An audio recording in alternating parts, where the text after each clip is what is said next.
Hello everyone and welcome to the 60X Business Show. My name is Kitumaini and together with my guests, we will have different conversations about business, entrepreneurship and life. This is the show you've been waiting for. Stay tuned.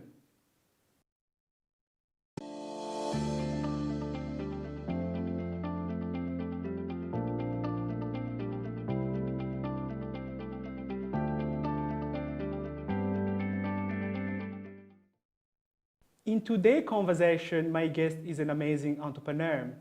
She's the CEO and founder of Talent Match, which is a social enterprise that aims to close the gap for the youth tackling unemployment. And how they do that through training and coaching and internship placements within different companies. And in the studio today, it's none than Alan Kendunga. Alan, welcome to the conversation. Thank you, Christian. How are you today? I'm very good, thank you. How are you? I'm good, thanks. It's really a pleasure to have you on this conversation. Thanks for having me. Awesome. Yeah, it's a pleasure to be on this show. Okay, relax. It's going to be fun. Is this like a game? Not really. You'll be spinning the wheel and then randomly we'll select a number and from there I'll ask you a question. Okay. Are you ready? I am ready. I love spinning. Over to you. All right. Let's hold the drums. I was too excited. Okay. Go ahead. All right. Let's hold the drums and wait which number you're going to select. Oopsie. 7. Number 7. Oh, 7 is a lucky number. Is 7 your lucky number? I think it's a lucky number for a lot of people. Okay. Oh, amazing. I'll take it as my lucky number today. Wonderful. Yeah. Nice. Can you tell us who is Alan growing up as a kid? What were your dreams and passion? You know, growing up as a kid, most kids wanted to be doctors, lawyers. And I was definitely one of those, but I also always thought I would be into film industry, like acting.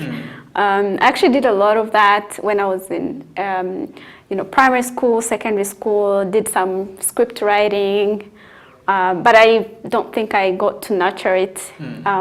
But I also always thought I was going to be a lawyer. Okay. Yeah, so childhood dreams. I see a lot of facet into that, like dreaming to become a film actor, dreaming to become a lawyer. Like, who inspired you, for example, to become an actor? Do you have some movie star who inspired you growing up? Or it's actually interesting because I actually never watched a lot of movies growing up. My brothers were into Rainbow and those like fighting action movies. I just always found it fascinating that you can just like put on a character and really like drive the crowd around you. So I just always loved like being able to tell a story or be somewhere and I didn't even have like one person that I looked up to for movies. I just remember wanting to like act and I always loved action movies. I still do. Wonderful.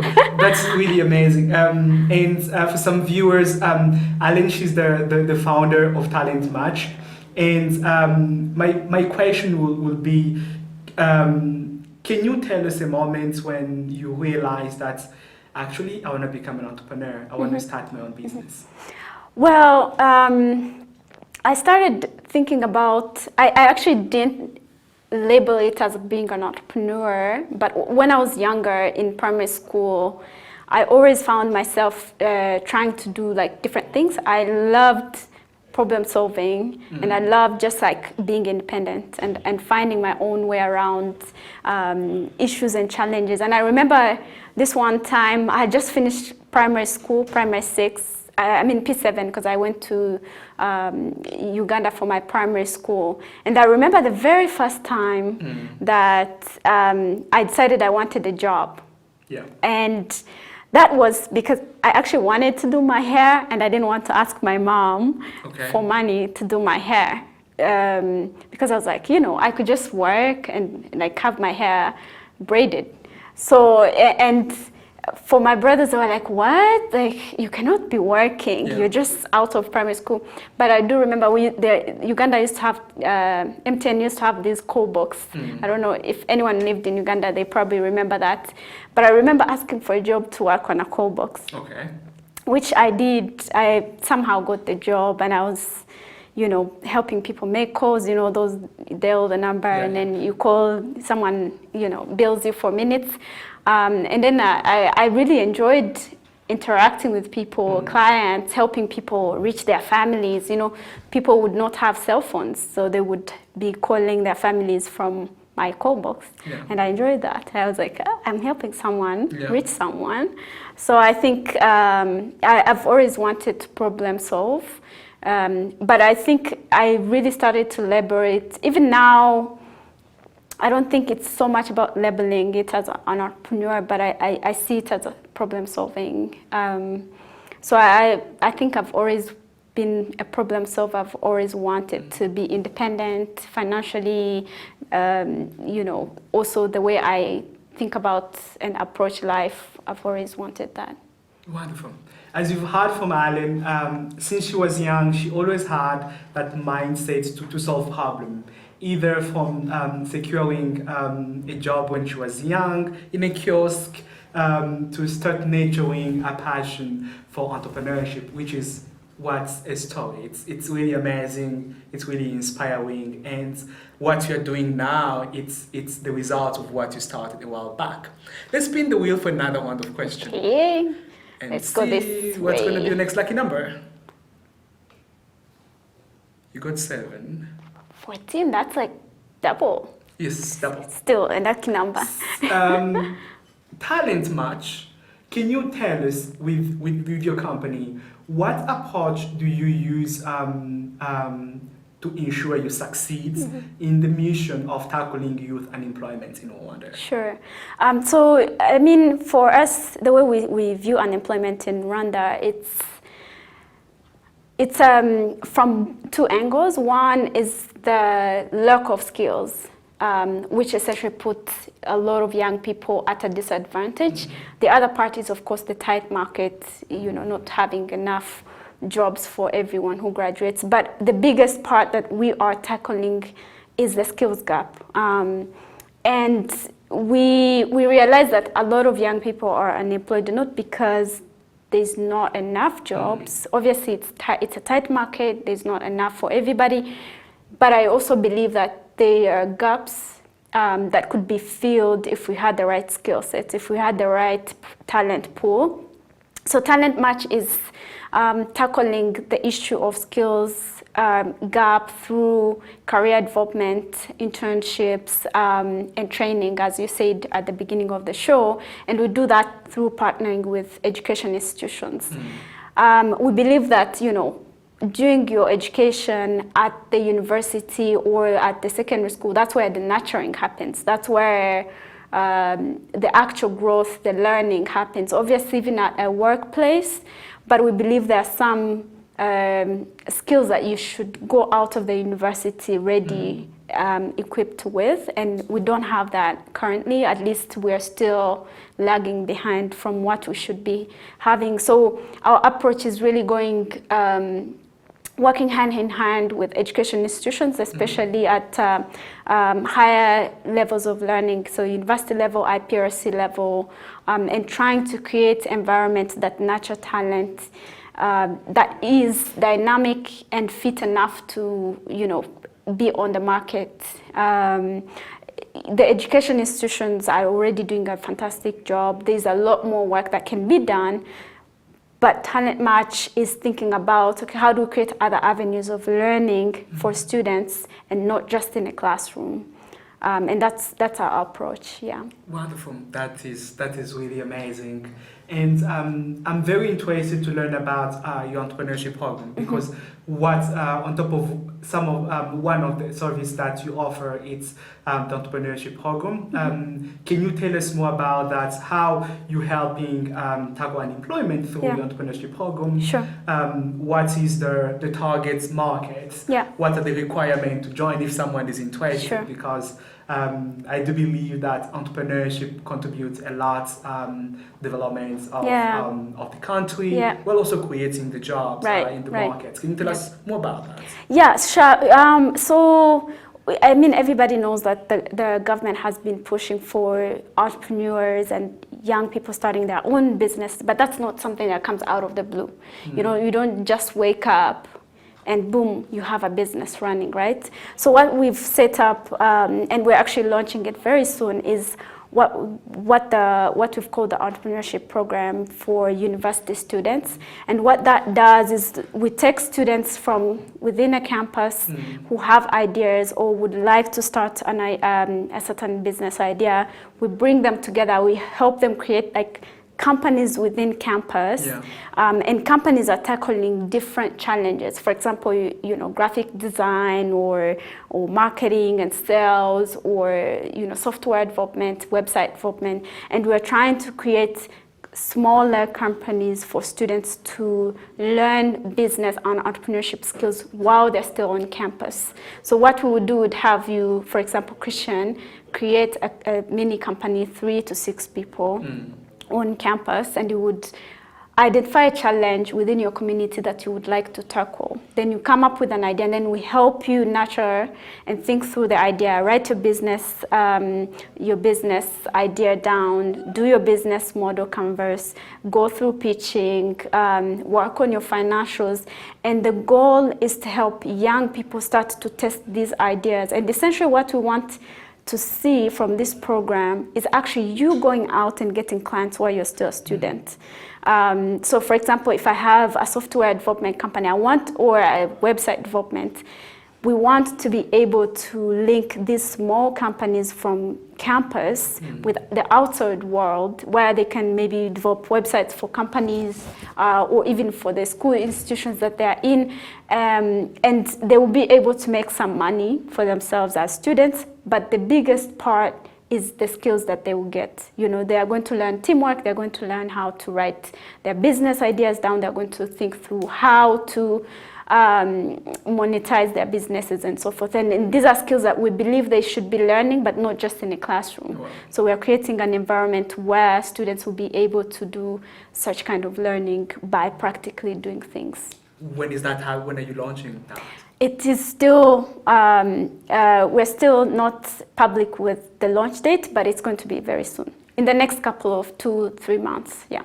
Wonderful. That is really amazing. As you heard from Alan, they're launching soon their entrepreneurship program, which is basically hands-on ways on how you can get experience, even still at university, to acquire all the skills that can help you grow your business, because it's more practical, where you start even working on projects, you start working on your company, and then from there you build your skill. It's hands-on approach that can enable you further, even after school, to go and scale your business afterward, which is really amazing. And talking about entrepreneurship, can you tell me, how does it feel being an entrepreneur? It's exciting. It's sometimes nerve-wracking. I think being an entrepreneur is also comes with uncertainty in many ways, because you're trying to grow something, you're also trying to grow as a person, and I think as an entrepreneur it's a lot of growth, it's a lot of learning to do. It is exciting, it's challenging, but what I find most satisfying about entrepreneurship is like, you're not thinking about yourself alone, you're thinking about how to solve a problem for a community. And for me, I always find that really exciting. I always find the challenges, the learning, it's priceless. So I've learned a lot. I cannot tell you how much I don't think the amount of learning that I've had in the last year and a half running Talent Match, I don't think I could learn it anywhere, honestly. Wonderful. Yeah. As you've heard from Alan, there is a lot of learnings from our journey being an entrepreneur, and you say you feel excited about being an entrepreneur. I am excited. Right. And talking about challenges of this journey, We still in the pandemic, and your company started back in 2019. What are the challenges that you're facing running your business during the pandemic, and how are you solving those challenges? Yeah, that's a very good question. I'm sure everybody is facing challenges, especially with the pandemic. For us, obviously, we're dependent on schools running, at least for the start, and also we're dependent on other companies growing and wanting talent and wanting growth. But what we've learned from the pandemic is the ability to think of creative ways to continue to do what we do. Even though schools have been closed, we've been able to do virtual workshops, for example, for our students. We've been able to actually think about, we don't have the physical space, we don't have the physical meetings, and yet we want our students to engage with us. We want students to be working on themselves, working on skills, be networking, which is something that normally would be easier in a physical space and where you can meet with the students. But it has been also a time for us to think about what other ways can we do this. So we've been able to actually engage students because they had a lot of time on their plate. They were not studying, they were free. Yeah. So we used that time to actually engage them. So we had a series of workshops that were going on.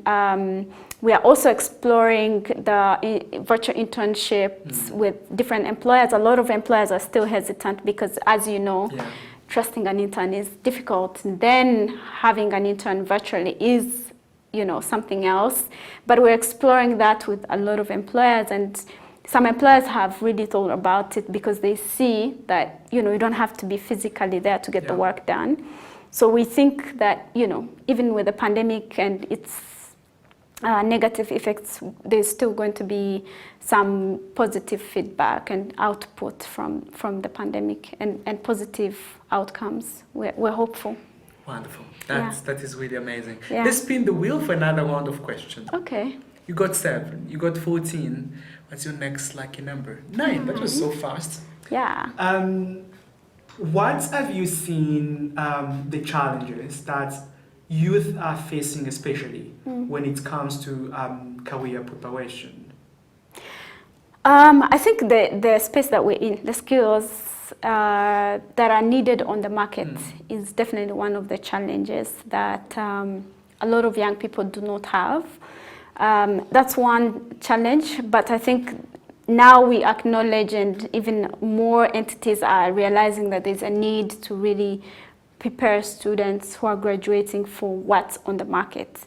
The market is constantly changing. You cannot be basing on 100-year-ago textbooks to teach, right? So we are finding more creative, more dynamic ways to teach, and not just in the classroom, but even outside the classroom. Like I said, our entrepreneurship program is one of the approaches. Having a career center where someone can walk in and learn how to do their resume, how to write a proper email even. Those are some of the learnings that we think a lot of young people currently don't have, and those are some of the challenges. But also, frankly speaking, the market is tight for a lot of young people. Someone graduates and they're expecting them to have 5 years of experience, right? And they try to do internships and you shovel them at the back of the office, to do filing. I think these are some of the challenges that continue to hold young people back, and to also create barriers to young people really making it to, agile, becoming agile and becoming more productive. But I think people are realizing that there's a need to be mindful, to be more open, and to invest in young people, because those will be the future,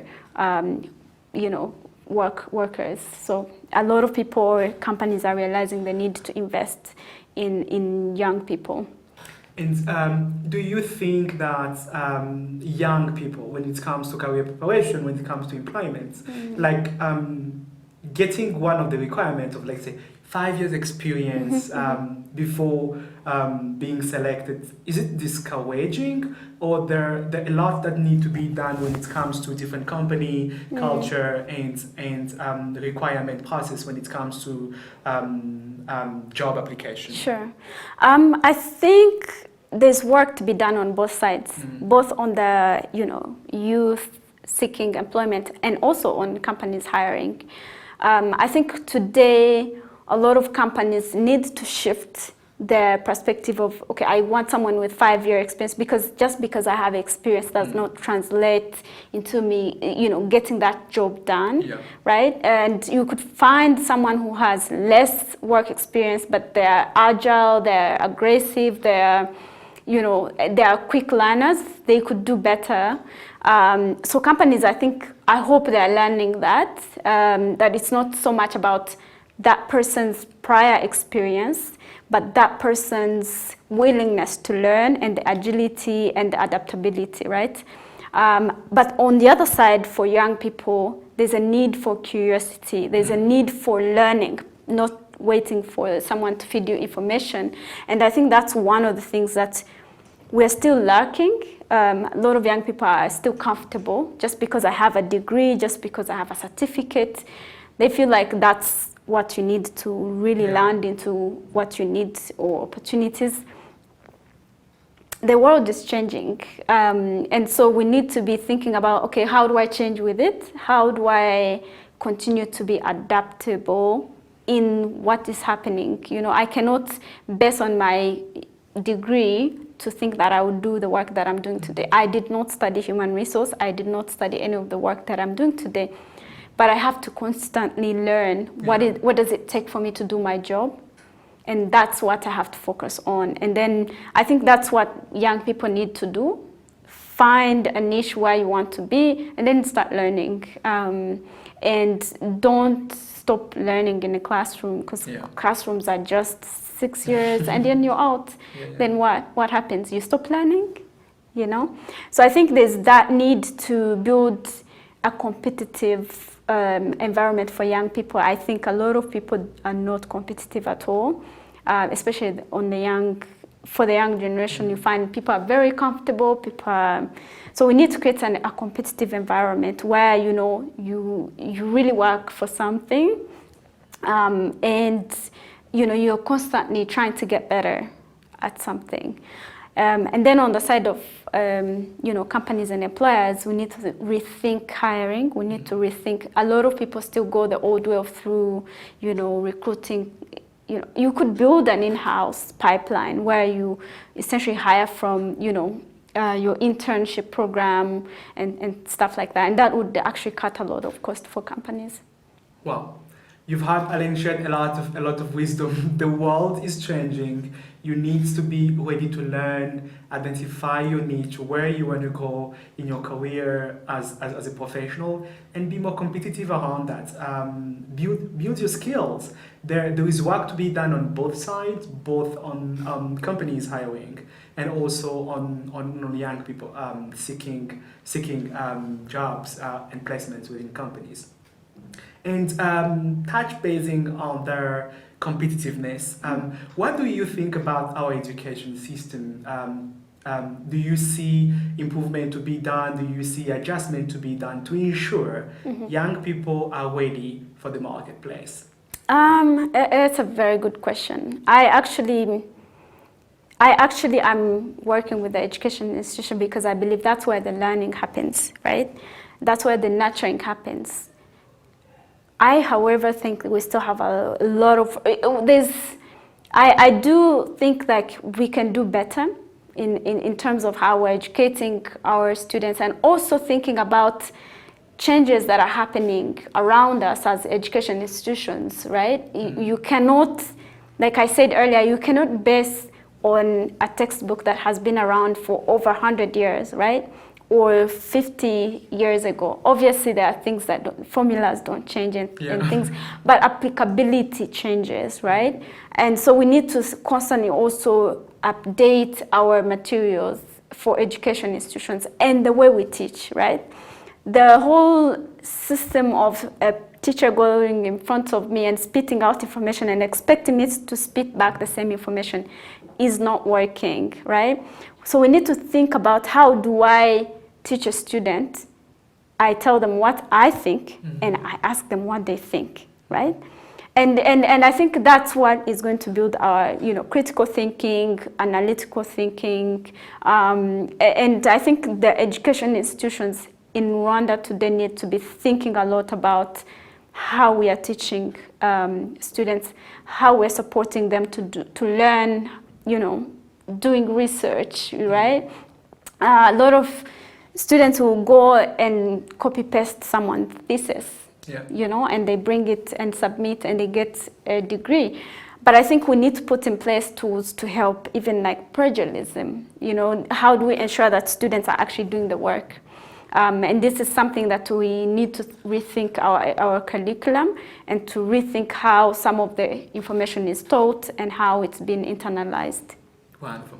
You touched base about something very, very important about critical thinking, analytical thinking, and different other skills. And I think I was checking a few months ago the World Economic Forum stating some skills and jobs for the future, and some of them I included. And it's so important, as you say, that our education system to include some of those skills in the curriculum to ensure that young people are basically ready for the marketplace, because things are changing so fast. And with this pandemic, we're also learning a lot about the future of work, and the young people need also to be ready with that momentum. And my follow-up question will be, who inspired you to venture in the business world? If you can tell us more about that. It was a challenge. No. What inspired me? I think it was actually not a person. It was a challenge and one encounter. I wouldn't say it was, a successful person who inspired me. It was just, I used to come from school and do internships. I loved, like I said, from the time I was in primary school, I've always wanted to do things. And so I used to do a lot of internships during my holidays. And, one time someone, a legit person, asked me, so why are you here? Is this a requirement? Do you have to do your internship to graduate? And honestly, I had just finished my first year of university and it wasn't a requirement. I was just curious, exploring, trying to do things during my holidays. And that upset me, the fact that someone asked me why I was there instead of actually helping me to learn. They were asking me why don't I just go back and rest and relax and enjoy my vacation. That upset me, and I realized if that was happening to me, someone who had already taken a step to be in the workplace and seeking opportunities, I could only imagine someone else who hadn't even taken that step, right? So I think that seeing that challenge and knowing that there's a lot of complaint around talent in Rwanda, there's a lot of complaint about unemployment in Rwanda, especially youth unemployment. It made me realize, and then can you think about something that you can do about this? And that's how I really ended up being an entrepreneur. Wonderful. Yeah. Let me wrap up this conversation with my last question. Sure.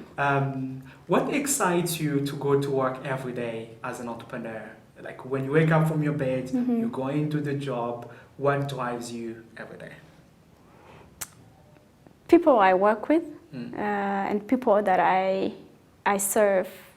I work, every day I walk in the office and I meet a student. I'm motivated to come back the next day. Today I actually had a student from the University of Tourism, and he was telling me how he wants to do photography and videography, but he's studying aviation. And so he was asking me, what do I do? I have these two conflicting. And I said, but you don't have to go for what you're studying necessarily. What you're studying is helping you think about problem solving, and that problem solving you can apply in what you're interested in. So it's those kind of interactions and knowing that at the end of the day, I am part of something bigger than myself that really makes me wake up the next day knowing that someone is counting on me to show up. Someone is counting on me to come out of my bed and be there when they need me.